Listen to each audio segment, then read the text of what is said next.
Global পয়েন্টের পক্ষ থেকে সবাইকে স্বাগত। মধ্যপ্রাচ্যে পারমাণবিক অস্ত্রের প্রতিযোগিতাকে উস্কে দিতে পারে ইরানের সাম্প্রতিক পদক্ষেপ। রাশিয়ার পক্ষ থেকে সতর্কবার্তা এসেছে, যেখানে বলা হয়েছে যে পারমাণবিক সক্ষমতা বৃদ্ধির সম্ভাবনা ও যুক্তরাষ্ট্র ইসরায়েলের চলমান পদক্ষেপ আঞ্চলিক নিরাপত্তার জন্য জটিল পরিস্থিতি তৈরি করতে পারে। মঙ্গলবার এক সংবাদ সম্মেলনে রুশ পররাষ্ট্রমন্ত্রী সের্গেই ল্যাভরভ এই ইস্যুতে মন্তব্য করেছেন। ইরান দীর্ঘদিন ধরে পারমাণবিক প্রোগ্রাম এবং সামরিক সক্ষমতা বৃদ্ধির দিকে মনোযোগী। আন্তর্জাতিক বিশেষজ্ঞরা মনে করছেন, ইরানের পদক্ষেপগুলো মূলত প্রতিরক্ষামূলক হলেও এটি পার্শ্ববর্তী দেশগুলোকে সতর্ক করেছে। বিশেষ করে সৌদি আরব, তুরস্ক এবং মধ্যপ্রাচ্যের অন্য দেশ পারমাণবিক ব্যালেন্স এবং প্রতিরক্ষা নিশ্চিত করতে নিজের কৌশল বিবেচনা করছে। যুক্তরাষ্ট্র, রাশিয়া, চীন এবং ইউরোপীয় ইউনিয়ন নিয়মিত কূটনৈতিক পর্যবেক্ষণ, অর্থনৈতিক পদক্ষেপ এবং নিষেধাজ্ঞার মাধ্যমে পরিস্থিতি নিয়ন্ত্রণে রাখার চেষ্টা করছে।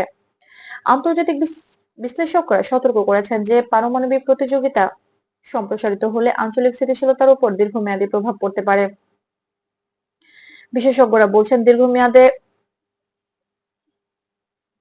স্থিতিশীলতা কেবল কূটনৈতিক আলোচনার মাধ্যমে অর্জন সম্ভব। সাময়িক পদক্ষেপে স্বল্পমেয়াদী প্রতিরক্ষা বা নজরদারি বৃদ্ধি করতে পারে, তবে স্থায়ী সমাধান আনে না।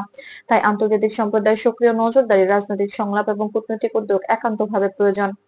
আন্তর্জাতিক সম্প্রদায়ের সতর্কবার্তা ও বিশ্বের মনোযোগ মধ্যপ্রাচ্যের পারমাণবিক সক্ষমতা বৃদ্ধির প্রভাব কমাতে গুরুত্বপূর্ণ ভূমিকা রাখতে পারে।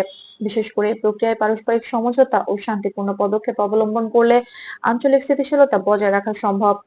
সংক্ষেপে বলা যায়, মধ্যপ্রাচ্যের পারমাণবিক সক্ষমতা বৃদ্ধির বিষয়টি একদিকে প্রতিরক্ষা ও নিরাপত্তার অংশ হলেও এটি আন্তর্জাতিক মনোযোগ, কূটনৈতিক চাপ এবং রাজনৈতিক সংলাপের মাধ্যমে সীমিত এবং নিয়ন্ত্রিত রাখা অপরিহার্য।